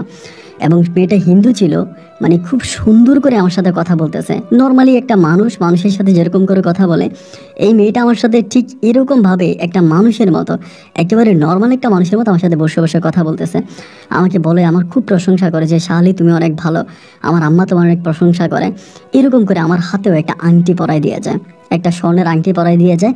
ওই রাতে তার সাথে আমার প্রথম দেখা হয়। এরপরে চলে যায়, আমি তখন আংটিটা খুলে ঘরের মধ্যে লুকিয়ে রাখি যাতে এটা কেউ দেখতে না পারে। আংটি হাতে দেখলে তো সবাই আমাকে সন্দেহ করতে শুরু করবে যে আমি আংটি কোথায় পেলাম, আংটি কোথেকে আসছে, দেখা যায় আরও নতুন করে অনেক ঝামেলার মুখে পড়ে যাব। এই জন্য আংটিটা এখন আমি তখন ঘরের মধ্যে লুকিয়ে রাখলাম। এরপরে মাঝে মাঝে এই পুষ্পিতা আমার সাথে দেখা করার জন্য আসতো। আমি ঘরে বাইরে যাইতাম, ওর সাথে দেখা করতাম, কথা বলতাম। এরকম করতে করতে প্রায় আপনার 1 থেকে 6 মাসের মতো কেটে যায়, 1 মাস থেকে প্রায় 6 মাসের মতো কেটে যায়। এবং ওই মুহূর্তে পুষ্পিতার সাথে আমার একটা প্রেমের সম্পর্ক গড়ে ওঠে। আমি ওর হাত ধরতাম এবং ওর সাথে কথা বলতাম। আমি যখন ওর হাতটা ধরতাম ভাই, মানে আমার কাছে কেমন জানি মনে হতো তার হাতের ভিতরে, মানে তার হাতের মধ্যে কোনো হাড্ডি নাই, একেবারে খুবই নরম কোমল একটা হাত, এবং অনেকটা আপনারা যারা সাপ ধরেছেন তারা বুঝবেন, একেবারে সাপের শরীরের মতো একদম নরম একটা শরীর, একেবারে নরম একটা শরীর, কিছুটা একেবারে সাপের শরীরের মতো এরকমটা মনে হচ্ছে আমার কাছে। তো তার সাথে ওখানে বসে বসে গল্প করতাম, তার সাথে বসে বসে কথা বলতাম। এই বেশ কয়েক মাস পরে একদিন আমার দাদা আমাকে হঠাৎ করে বলতেছে যে, শাহালি, তুমি রাতের বেলায় এই গাছের নিচে মানে কলা গাছের নিচে বসে কার সাথে গল্প করো, কার সাথে কথা বলো? আমার দাদা আমারে বলে। তা আমার সম্ভবত মনে হয় দাদা মনে হয় কোনো না কোনো একদিন বাথরুমে বা কোথাও যাওয়ার সময়, কারণ ওই সময় তো বাথরুম করতো আমরা বিলে গিয়ে, সব মানুষে বিলের ভিতরে গিয়ে বা জঙ্গলে গিয়ে তারা হচ্ছে বাথরুম করতো। ওই সময় কোনো টয়লেট ছিল না, বাড়িতে কোনো টয়লেটের ব্যবস্থা নেই। তাই মনে করলাম দাদা মনে হয় কখনো টয়লেট করতে উঠছে মনে হয়, দেখছি আমি ওখানে বসে আছি, এই জন্য মনে হয় দাদা আমার এটা সন্দেহ করে বলছে, এটা মানে আমার কাছে মনে হলো। এবার দেখা গেল পরিবারের মানুষগুলো এই জিনিসটা নিয়ে অনেকটা সন্দেহ করতে শুরু করছে। বাবা মা যারা আছে সবাই বলতেছে যে শাহালি এরকম এরকম ওখানে গিয়ে বসে থাকে। মানে এমন করতে করতে মা তখন আমার উপরে একটা জিন চালান করে, মানে একটা কবিরাজের কাছে যায়, এবং কবিরাজের কাছে গিয়ে মা আমার উপরে জিজ্ঞেস করে আমার সাথে কি কি হচ্ছে, এবং ওই কবিরাজ সম্ভবত আমার মাকে সব কিছু বলে দেয় যে এরকম একটা পরী আমার কাছে আসে এবং আমি পরীর সাথে কথা বলি এবং পরীর সাথে আমার একটা ভালো সম্পর্ক, এই জিনিসগুলো আমার আম্মাকে বলে দেয়। এবং বলে দেওয়ার পর আমার আম্মা তখন পর্যাপ্ত মানে অনেক ভয় পেয়ে যায়, এবং ভয় পাওয়ার পর আমার আম্মা তখন করে ওই কবিরাজের বাড়ি থেকে 2টা তাবিজ নিয়ে আসে, একটা কোমরে আর একটা হাতে। আমাকে তখন আমার আম্মা পরাই দেয়।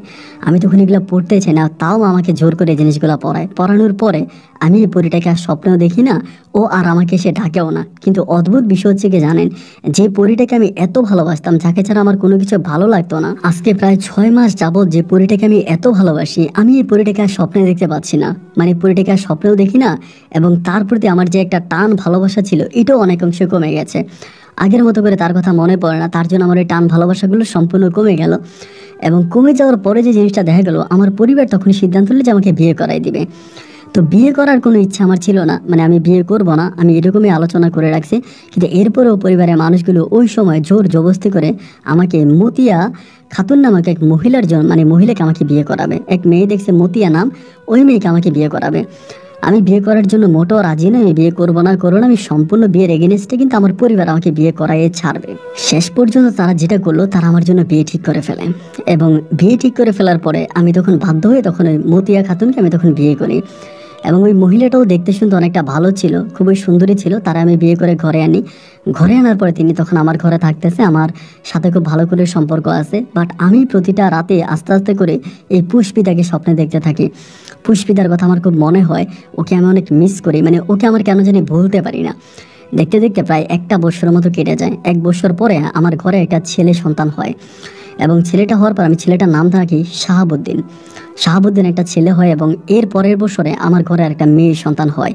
তো আমার একটা ছেলে একটা মেয়ে হয়। আমি তখনও ওই ডিম ব্যবসায়ী করে আমার পরিবারের সাথেই আছি। তো এই সময়গুলোর মধ্যে কিন্তু প্রতি 3 মাস বা প্রতি 6 মাস পর পর আমার আম্মা আমার হাতে তাবিজ পরিবর্তন করে দেয়। কবিরাজ কিন্তু বারবার আমার আম্মাকে সতর্ক করে, প্রতি মাসে বা প্রতি বছরে কিন্তু তোমার ছেলের হাতের তাবিজ পরিবর্তন করাই দিবা, কারণ তাবিজ যদি পরিবর্তন না করাই দাও তোমার ছেলের কিন্তু অনেক বড় ধরনের ক্ষতি হয়ে যাবে, তোমার ছেলে মারাও যেতে পারে। এই জন্য সবসময় তার তাবিজটাকে পরিষ্কার করে রাখবা এবং তার তাবিজ সবসময় পরিবর্তন করবা।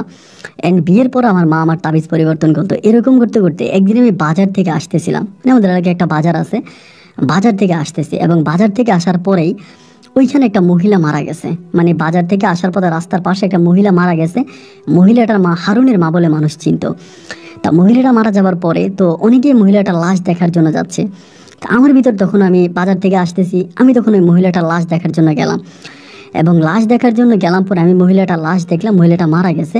এবং তার ওই লাশটা দেখার পরে আমার ভিতর কেমন যেন একটা ভয় ঢুকে গেছে। মহিলাটা অনেক বয়স্ক ছিল, অ্যান্ড বয়স্ক মহিলা লাশটা দেখে আমার ভিতরে খুব ভয় ঢুকে গেছে, এবং ভয়ে নিয়ে আমি তখন আস্তে আস্তে করে বাড়িতে আসছি। সে রাতে আমি আমার 2 সন্তানকে নিয়ে, আমার বউকে নিয়ে ঘুমাইলাম। হঠাৎ করে রাতের বেলায় আমাকে এই আজ থেকে 2-3 বছর আগে যে পুষ্পিতা আমাকে ডাক দিত, ও তখন আমাকে 2টা ডাক দিল। এবং 2টা ডাক দেওয়া মাত্রই আমি তখন ঘরের দরজাটা খুললাম। খোলার পরেও আমাকে বলতেছে, মানে কান্না করতেছে, কান্না করে আমাকে হাতটা ধরে আমাকে নিয়ে চলে যাচ্ছে। আমি বললাম কোথায় নিয়ে যাচ্ছ? বলে তোমাকে আমি আমাদের রাজ্যে নিয়ে যাব। তোমাদের রাজ্যে মানে এরকম করেও আমাকে নিয়ে ওই রাতের বেলায় হাঁটতে হাঁটতে আমাকে নিয়ে ভাই একেবারে সোজা ওই যে বট গাছের নিচে মন্দিরের পিছনে নিয়ে আসছে, মরা দিকের ওখানে। আয়না আমাকে বলতেছে যে শাহালি তুমি এটা কিভাবে করতে পারলা, আমি তোমাকে এত ভালোবাসলাম, আমি তোমার জন্য এত কিছু করলাম, কিন্তু তুমি কিভাবে পারলা আমাকে এভাবে ভুলে যেতে, বিয়ে করতে, সংসার করতে। আমি চাইলে তোমার বউকে মেরে ফেলতে পারতাম, তোমার সন্তানকে মারতে পারতাম, তোমার পরিবারে অনেক ক্ষতি করতে পারতাম, কিন্তু আমি তোমার পরিবারে কোনো ক্ষতি করি নাই। কেন জানো শাহালি? কারণ আমি তোমাকে ভালোবাসি, এই জন্য আমি কারো কোনো ক্ষতি করি নাই। কিন্তু তুমি এটা কিভাবে করলা? আমি বললাম তো তুমি যদি আমাকে এতটাই ভালোবাসো, তুমি তো আমার কাছে কখনো আসো নাই। ও আমাকে বলে আমি সবসময় তোমার আশেপাশে ছিলাম, কিন্তু তোমার কাছে আমি ভিড়তে পারি নাই, কারণ তোমার হাতে এবং কোমরে ভয়ঙ্কর আকারের তাবিজ ছিল, ওই তাবিজের জন্য আমি তোমার কাছে যেতে পারি নাই। আমি তো বললাম তো আজকে কিভাবে আসলা? পরেও আমাকে বলে তুমি অমুক বয়স্ক একটা মহিলার লাশ তুমি দেখেছো, এবং ওই লাশটা দেখার পরে ওই মহিলার ভিতরে আমি থাকি। মানে ও বলে আমি ওই মহিলার ভিতরে থাকি, এবং সেখান থেকে ওই মহিলার লাশের ভিতরে থেকে তন্ত্র মন্ত্রের মাধ্যমে আমি তোমার তাবিজের পাওয়ার নষ্ট করি, এবং তাবিজের পাওয়ার নষ্ট করে আমি এখন তোমার কাছে আসছি। শাহালি আমি তোমাকে অনেক ভালোবাসি, আমি তোমাকে ছাড়বো না, তুমি আমার সাথে চলো। আমি বললাম যে তুমি আমাকে কোথায় নিয়ে যাবা? তুমি হচ্ছে পরী বা তুমি হচ্ছে জিন, আমি হচ্ছে মানুষ। তা জিন আর মানুষের কোনো সম্পর্ক কি কখনো হয়? ও আমাকে বলে আমি জিন আর মানুষ বুঝি না, আমি শুধু বুঝি আমি শাহালিকে ভালোবাসি, এবং আমি এই শাহালিকে নিয়ে দূরে কোথাও চলে যাব। এই কথা বলে ও তখন আমাকে নিয়ে এই মরা দিঘির মধ্যে ঝাঁপ দিল। মানে আমার হাতটা ধরে মরা দিঘির মধ্যে ঝাঁপ দিল, শুধু ঝাঁপ দিল এইটুকুই আমার মনে আছে।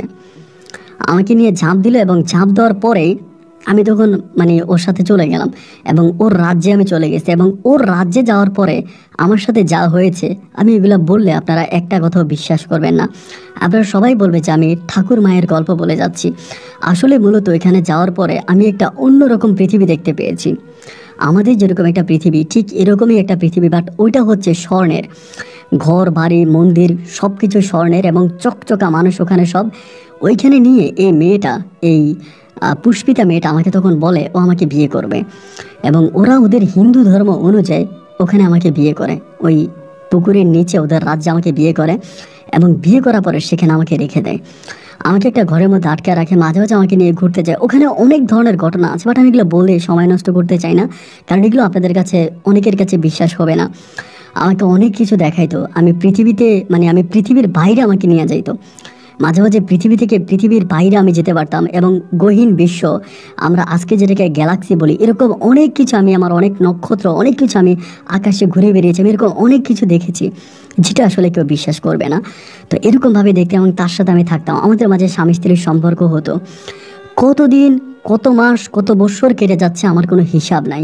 আমি তার সাথে শারীরিক সম্পর্ক করে যেতাম, থাকতাম, সে আমাকে খাওয়াইতো, আমি খাইতাম, ঘুমাইতাম, তার সাথে আমার শারীরিক সম্পর্ক হতো, ওইভাবে আমরা থাকতাম। এরকম করে সময়গুলো কাটতে কাটতে কাটতে কাটতে কত বছর কেটে যায় তার কোনো হিসাব আমি দিতে পারবো না। কিন্তু একটা পর্যায়ে মনে হলো যে আমার শরীরটা অনেক দুর্বল হয়ে গেছে, আমি আগের মতো করে আর চলাফেরা করতে পারি না, আগের মতো করে হাঁটাচলা করতে পারি না, আমি অনেক দুর্বল। একটা পর্যায়ে ও কিন্তু যেমন আমাকে নিয়ে আসছিল তেমনই আছে, ওর কিন্তু এক বিন্দু পরিমাণের বয়সের এদিক সেদিক হয় নাই, এমনই আছে। আমাকে তখন বলে যে শাহালি তুমি তো অনেক দুর্বল হয়ে গেছো, মানুষ জাতির মৃত্যুর যে সময় এটা প্রায় তোমার ঘনিয়ে আসছে, তোমার শরীরে আগের মতো শক্তি নেই, তুমি কি আমার সাথে থাকবা নাকি তুমি তোমার পরিবারে যাবা? আমি বললাম আমার পরিবারের কথা কিন্তু তখন আমার মনে আছে। পরে আমি বললাম আমার সন্তানগুলো ছোট ছোট, আমি ওদের কাছে গিয়ে এখন কি করব, বা আমি তোমার কাছে আছি, আমি আরও থাকি, মানে আমার কিন্তু যেতে ইচ্ছে করে না। ও তখন আমাকে বলে তোমার সন্তানরা এখন সন্তান না, এখন আর ছোট নাই, ওরা সবাই বিয়ে করছে, ওদেরও সন্তানাদি হয়েছে। আমি বললাম তুমি আমার এগুলো কি বলো?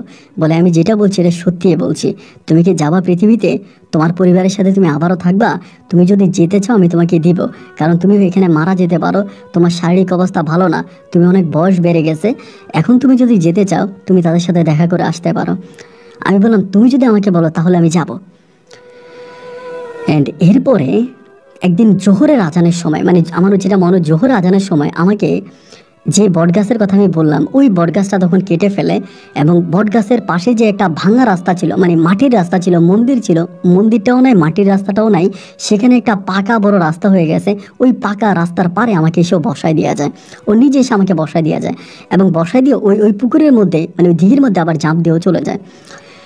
আমি তখন লাঠি বট দিয়ে মানে খুব কষ্ট করে উঠতেছি, আমি বুঝতেছি যে আমার অনেক বয়স হয়ে গেছে, এটা আমি নিজেও বুঝতেছি। তা এরকম করে আমার বাড়ি ঘরের ঠিকানা কিন্তু আমার মনে আছে, কিন্তু আমি আমার বাড়িঘর চিনি না, আমি ঠিক রাস্তাঘাটগুলো চিনতে পারছি না, কিন্তু আমার বাড়ির নাম আমার মনে আছে। আমি আস্তে আস্তে করে, বয়স্ক অনেক লোক আছে ওদের অনেককে বলি যে অমুক বাড়ি অমুক ঘর, এটা কোন দিকে। এবং একটা লোক তখন আমাকে আমার ওই বাড়ির মধ্যে নিয়ে যায়, এবং বাড়ির মধ্যে নিলে পরে আমি আমার বাড়ি চিনতে পারি না। আমি তো এই বাড়ি রেখে যাই না, আমার বাড়ি দালান হয়ে গেছে। এবং সেখানে গেলাম, সেখানে যাওয়ার পরে সবাই আমাকে দেখে, আমি সবারকে দেখতেছি। তা আমি ওখানে গিয়ে বললাম, আমি আমার ছেলের নাম বললাম, আমার বড় ছেলের নাম ছিল হচ্ছে শাহাবুদ্দিন। আমি বললাম, শাহাবুদ্দিন কই, শাহাবুদ্দিন আছে? এটা বলার পরে আমার থেকেও কম বয়স্ক মানে একটা লোক তখন বেরিয়ে আসলো, এসে আমাকে বলে, কে আপনি? আমি বললাম যে আমার নাম শাহালি। শাহালি বলা মাত্র আমার ছেলে আমাকে জড়ায় ধরে চিৎকার করে কান্না করতে শুরু করছে, আরে আব্বা, আপনি এত বছর পরে কোত্থেকে আসছেন? আমি মায়ের মুখে শুনেছিলাম যে আপনি নাকি চলে গেছেন, আমার আব্বার নাম ছিল শাহালি, তাহলে আপনি সেই শাহালি? আমাকে ঘরের মধ্যে ধরে নিয়ে গেছে। আমি তখন বললাম, তোমার মা কই? বলে, মা তো মারা গেছে আজকে বহু বছর আগে। তাই আমি বললাম, আমার দাদা দাদি কোথায়? তারা তখন খুব অবাক হয়ে আমার দিকে তাকায় আছে, মানে আমার সন্তানগুলা। মানে আমি ওই নামটা বলার সাথে তার মায়ের মুখে শুনছে তার বাবার নাম শাহালি। শাহালি একদিন হঠাৎ করে বাড়ি থেকে চলে গেছে বা রাতে পালিয়ে গেছে, অ্যান্ড ওই নামটা মনে আছে। আমি বলার সাথে আমার সন্তান আমাকে জড়ায় ধরে ফেলে, আমাকে চিনে ফেলে যে আমি ওর বাবা, বা ওর চেহারার সাথে আমার চেহারার মিল ছিল। ধরে আমাকে ওখানে বসে বসে বলে, আব্বা আপনি কোত্থেকে আসছেন? এত বছর আপনি কোথায় ছিলেন? তা যেই সন্তান হাঁটার বয়সে আমি ছেলে রেখে গেছি, এই ছেলে এত বড়। এবং অবাক হয়ে গেলাম যে আমার ছেলের ছেলেও হয়েছে, আমার নাতি হয়েছে, নাম হচ্ছে শাহ আলম। জানতে পারি আমি আজ থেকে প্রায় 80 বছর আগে, বাড়ি থেকে চলে গেছি। আমি ওই পরিটার সাথে মানে পুষ্পিতার সাথে 80 বছর ধরে ছিলাম। 80 বছর আমি পুষ্পিতার সাথে ছিলাম, এবং আমি তখন বুঝতে পারি যে আমি 80 বছর আমার পরিবারের বাইরে ছিলাম। তখন বিভিন্ন ধরনের মানুষ এসে আমাকে প্রশ্ন করে আমি 80 বছর কোথায় ছিলাম, কোন জায়গায় ছিলাম। আমি এই প্রশ্নের কোনো জবাব দিতে পারতাম না, শুধু মানুষের দিকে তাকায় তাকায় হাসতাম। এবং মাঝে মাঝে ওই পরিটাকে আমি দেখতে পেতাম, মানে মাঝে মাঝে বলতে অলওয়েজ। আমি পুষ্পিতাকে যখন ডাকতাম ও তখনই আমার কাছে আসতো, আমার সাথে এসে কথা বলতো। তো আমার এই ছেলে শাহাবুদ্দিন এবং আমার মেয়ে, মেয়ে যে মেয়েটাকে আমি রেখে গেছিলাম, মেয়েটা মারা যায়, আমার ছেলেটাই আছে। এবং আমার ছেলের একটা ছেলে হয়, নাম হচ্ছে শাহ আলম। শাহ আলম মাদ্রাসায় পড়াশোনা করতো, এবং আমার নাতি একজন কোরআনে হাফেজ। তো নাতির সাথে আমার সম্পর্কটা অনেক ভালো ছিল, খুব মধুর একটা ভালো সম্পর্ক ছিল। সম্পর্ক থাকার পর একদিন নাতি আমারে বলতেছে যে না, আমার অনেক ইচ্ছা আছে যে এখানে আমি একটা মাদ্রাসা তৈরি করব। আমার নাতি আবার বিভিন্ন জায়গায় ওয়াজ মাহফিল করতো, টাকা পয়সা ইনকাম করতো। তো আমারে বলে, আমি এখানে একটা মাদ্রাসা করব, এখানে একটা মসজিদ বানাবো, আমার একটা স্বপ্ন আছে। তো এরকম করতে করতে আমার নাতি যখন আমাকে এগুলো বলে, একদিন পুষ্পিতা আমার কাছে আসলে পরে আমি বললাম, আমার সারা জীবনের ইনকাম তো শেষ, আমি তো সারা জীবন তোমার সাথেই থেকে গেলাম, তুমি আমাকে রেখে দিলা। আমার নাতি একটা স্বপ্ন দেখছিল, একটা মসজিদ বানাবে, এখানে একটা মসজিদ বানাবে। আমি কিন্তু ওই পুষ্পিতাকে দেখতাম, সরাসরি দেখতাম, আমার কাছে আসতো, আমার সাথে কথা বলতো।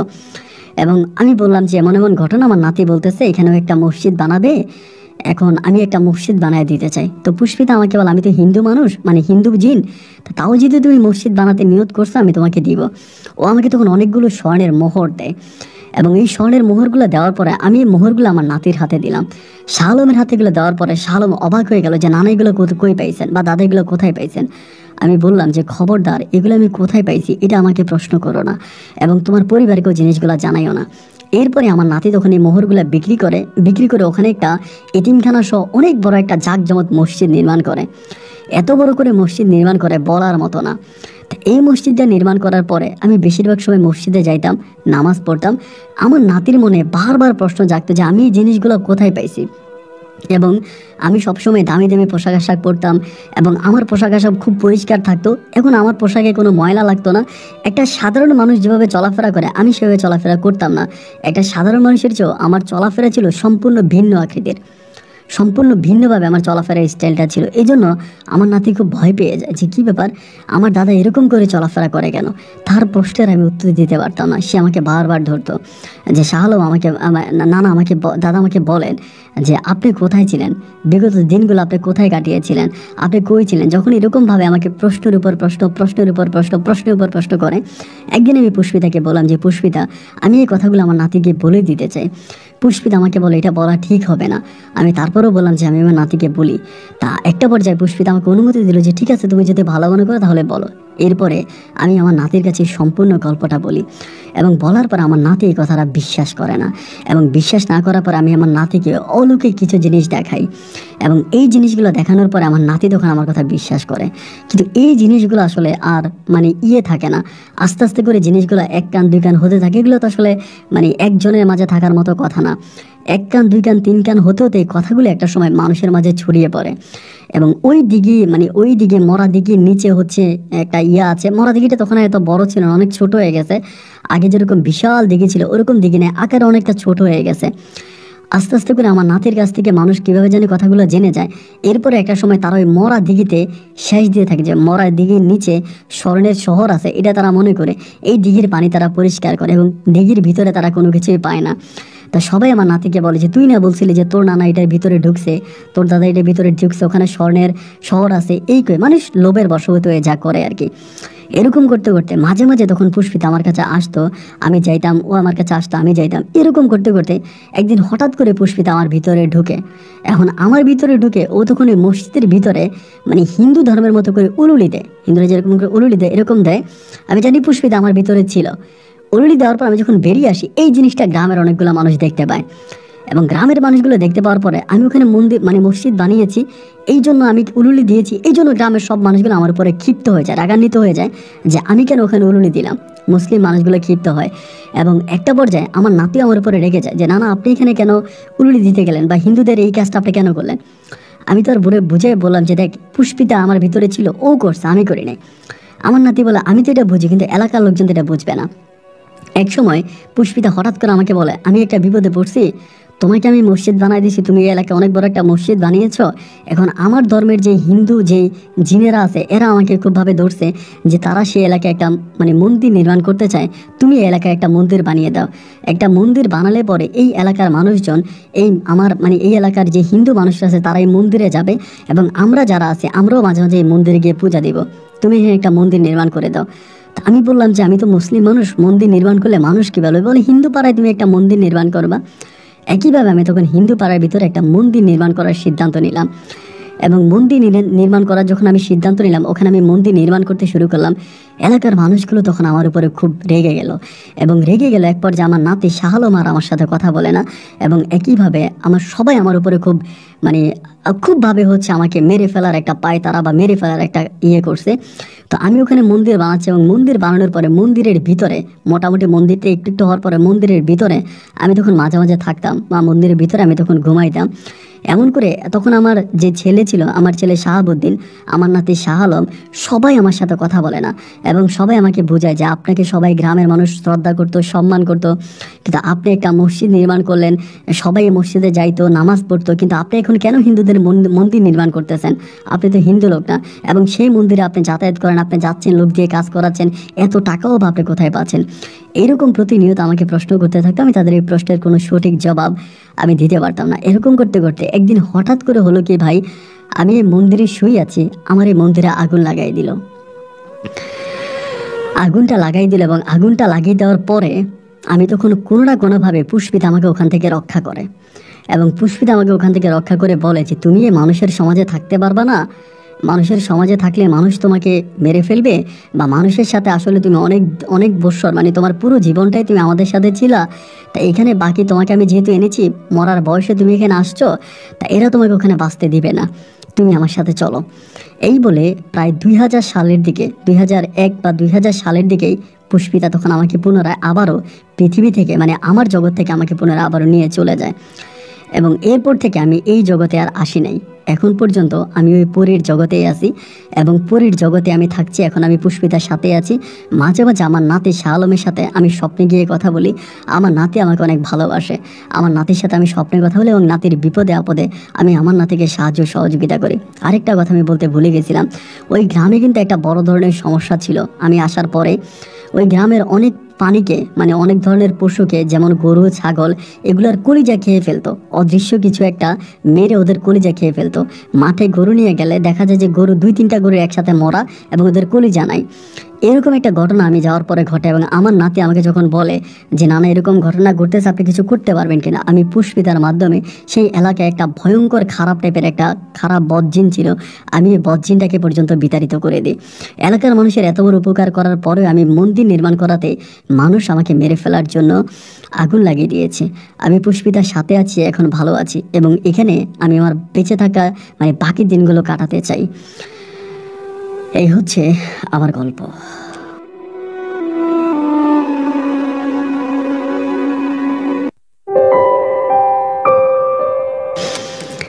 জানি আজকের গল্প শুনে আপনারা সবাই অবাক হয়েছেন এবং আমাকে মনে মনে বলছেন যে আপন ভাই তাহলে কি শাহালি আপনাকে পরীর রাজ্য থেকে গল্প শুনিয়েছে?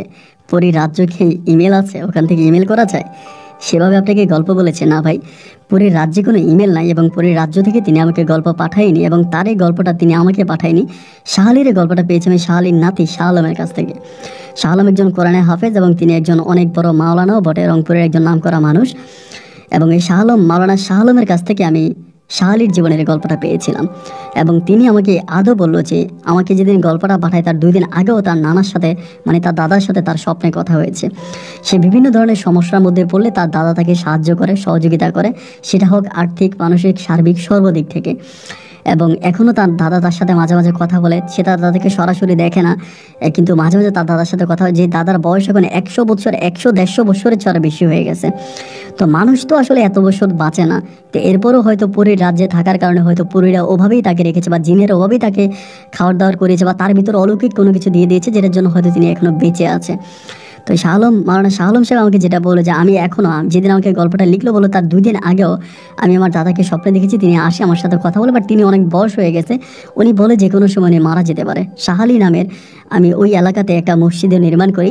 কিন্তু ওর নানা, এখানে একটা বিষয় আমি বলতে ভুলে গেছিলাম, যে ওর নানা যখন চলে যায় এবং ওর নানা ওই গ্রামকে একটা অভিশাপ দিয়ে যায় যে গ্রামের মানুষের উনি এত উপকার করেছে, এত কিছু করেছে, বা সেই গ্রামের মানুষ তাকে পুড়ে ফেলার জন্য একটা পায়তারা করেছে। উনি একটা অভিশাপ দিয়ে যায় গ্রামে শাহালির আপনার শাহ আলমের মাধ্যমে। সেটা হচ্ছে এই গ্রামের কোনো মানুষ খুব বেশি ধনী হতে পারবে না।